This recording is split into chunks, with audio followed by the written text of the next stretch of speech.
various both political parties. So in some ways, some people see that as inducement and some form of vote buying. That's for even for developed climes. But in countries like ours, it is worse off. And the primary reason is as a result of the weaponization of poverty. So that's why we say poverty sits at the middle of this, at the center of this. So the weaponization of poverty has made people buyable.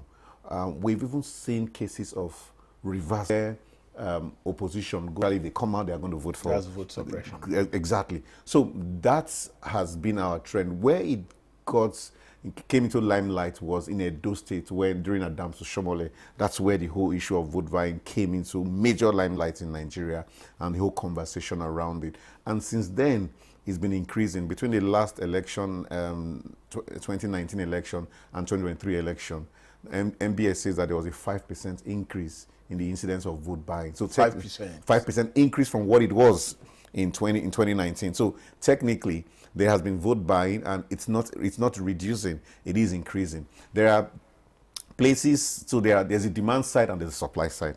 So the demand side you would say are the people. Then of course the supply side are the politicians, the political parties, and what they do is they feel that if that's where weaponization of poverty comes.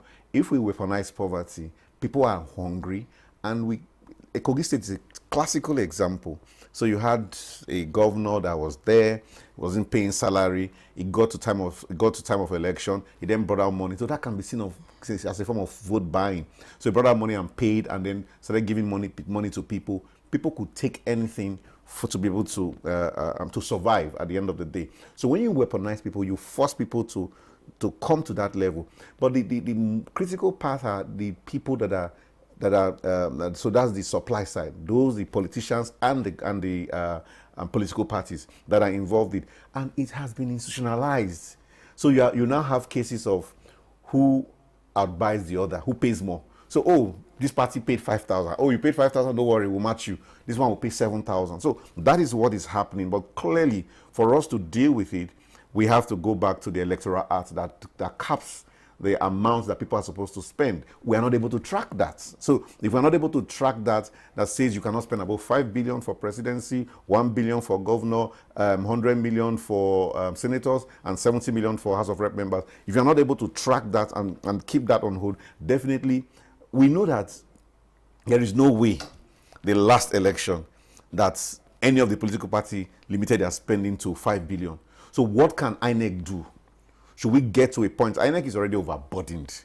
Is INEC able to track this? Is it not a law enforcement issue? Yeah, of course, it is a law enforcement issue. But of course, if INEC does not play that coordinating role to get the law enforcement, so for instance, if people are caught, they are sanctioned, and the political party, imagine if a political party is sanctioned and said, for the next 2 cycles of election, you will be banned from the process, then people will sit up. And you have evidence to prove that there was vote buying. We see people carrying Ghana Must Go. They even come with POS and all of those things. They do transfers on stage. So there are even tracks to show that there was money exchange of money and all that. Then from the people's perspective, I was in a community in FCT. The community took us about an hour, 30 minutes to get to the community. And they said the only time they see politicians is when it comes to campaign, that nowhere is too far for them to get to during campaign. So they are able to travel that distance to get to them. And they promise them everything. I'm like, okay, but what then happens that they've never seen them? They've done that repeatedly. But now, what they only do, the only thing that they benefit from this government, from the politicians, is when they come, they give them their 5,000 and they take it. I said, why do you have to take it? Are you not selling your vote? They're like, no, it's the one they see that they will collect, that they have promised them, and they will wait for 4 years repeatedly. There was no road, there was no sign of government presence in the community, and they keep coming there every year from the local government. I hear you clearly. So do you weaponize poverty? So de-weaponize poverty, but if there's good governance, clearly that's the root cause. So if you de-weaponize poverty, you're able to deal with it. However, that is the overarching framework in terms of dealing with it. However, because even if they weaponize poverty, there are still political parties, there are still individuals that will be involved in it. How do we track? We do budget tracking. So how do we track? You can count this thing. So A billboard, an average billboard, those big billboards, some of them cost as much as 25 million to put it on for like 3, 4, 5 months. You count how many of those billboards, you count how much has been spent and all that. You are tracking the resources that these people are using. If money is, when the security agencies want to track things, they track them. So you see a transaction of 5,000 going out from a certain account or going out from some around some certain period of election. You don't need soothsayer to tell you that this could be vote buying. Then you then drill down, narrow down and say, what is happening here? How do you track them? Who is sending this money? Where is it coming from? And most times, it is the messengers that we catch and we try to deal with. How do we track the resources to the source, to the political party, to the individuals that are the originators? Because it's the money bags that are able to deal with this. If we don't do that, like you said in your intro, the brightest and the best that do not have deep pockets will never rule us. So we will be left to, it's only those that with deep pockets that can be able to wriggle their way through the system, win elections, and rule in this country. Apparently this has consequences for governance after elections. Totally. It has huge consequences, huge, from every ramification, from every side. So I'll tell you a couple of ways it has, the ramification it has.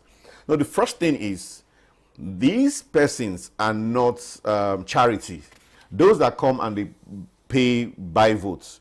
So by the time, if they spend 5 billion, 10 billion in buying votes, when they come into power, they will find a way of recouping that money. It's natural. So it is natural, just a simple logic in economics. So demand and supply. So once that demand is there, supply is there, and the demand is there, when they meet, they will find a way of find an equilibrium. And that equilibrium would be, how do I make my money back? Where do I get these resources from? And naturally, they would get it from the office, so from the perks of office. So the money you have taken, the 5,000 that have been paid, you as a citizen, you would then pay the price for the next 4 years. The person will be there in the office for 4 years. The money, the health center they're supposed to have, you have paid, you have gotten 5,000 for it. The road, all the social amenities that you're supposed to have been taken over by the money you paid. Secondly, there is the entitlement mentality. We have seen people fighting and say, "Oh, I paid you. How come you lost? We lost in that war. After I gave you so amount." We've heard those kind of stories. We've seen them on social media and all of that. So there's that entitlement mentality. It gives the person the audacity and it makes them feel effrontery to say that we have paid for this election, so I have bought it and I am entitled to it. So that entitlement mentality is there. So they think that because they have spent that money, then they should be able to try. So at the end of the day, it is the people that are suffering from it. The depressing picture that you've painted now draws us to how new entrants can find their way in. If self-respecting people who don't have the war chest, as they say, what are the ways they can find entry points into leadership right now? I think it's about institutions, about the citizens, and of course about other stakeholders like the civil society, media, and all of that. So looking at institutions, so you have the Electoral Commission. You have so people argue that the Electoral Commission should be unbundled and there should be one aspect. It's strong enough. There is the theory of institution. So let me explain the theory of institution.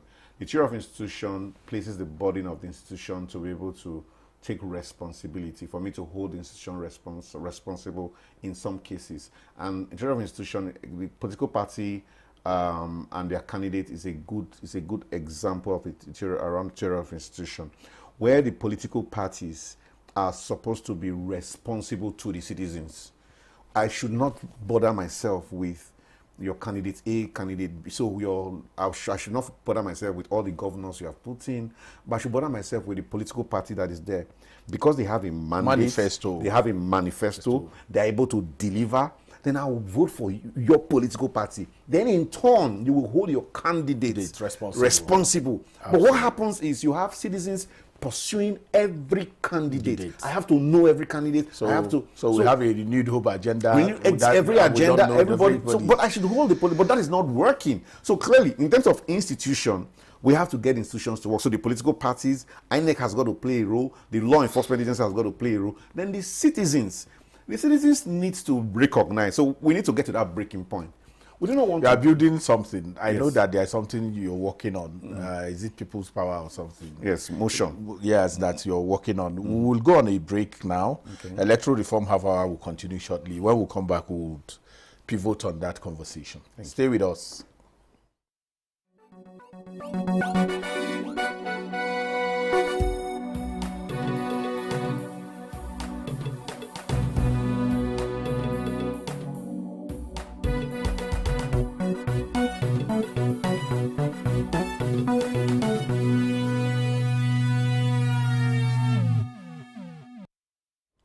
We're glad to have you back. Electoral Reform Half Hour continues right away. Many Nigerians disengage, completely from, governance issues after elections. Is there something we can do to incentivize them to not just vote, but also to be, actively engaged in civic participation in governance? Thank you very much. So if you take a look at let's take Nigeria as a good example. If you go to the southeast of Nigeria, the southeast have the mindset of we are responsible for ourselves. We do not depend so much on government. So you have a lot of self-help. There's a lot of people doing things around for themselves and all of that. And that is manifested in their level of participation in elections and all of that.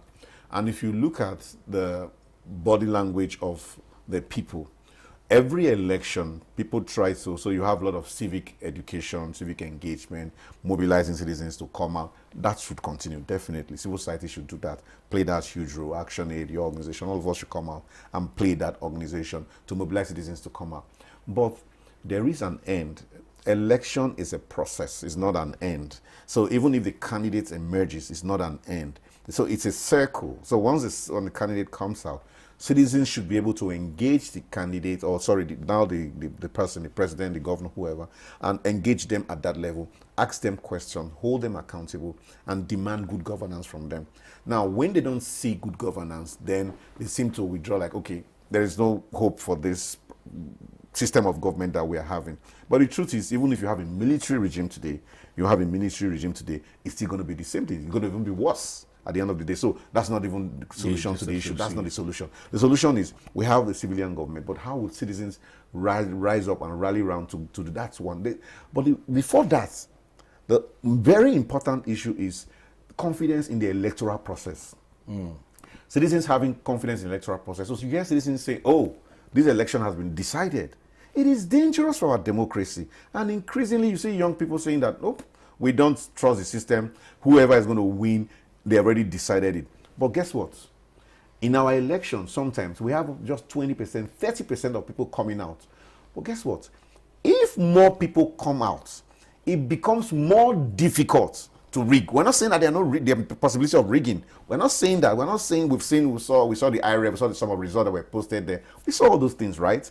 We saw what happened in the last general election. We saw all those things. But if half of the people that are registered comes out, it becomes more difficult to rig those elections. And it has been manifested in several places. You saw some opposition winning in some stronghold of other people because more people came out. So it is not a case of, that is not the response. People withdrawing and staying out from election, that shouldn't be the response of Nigerians. But rather, let us motivate ourselves. Let us motivate Nigerians. Let us come out and decide.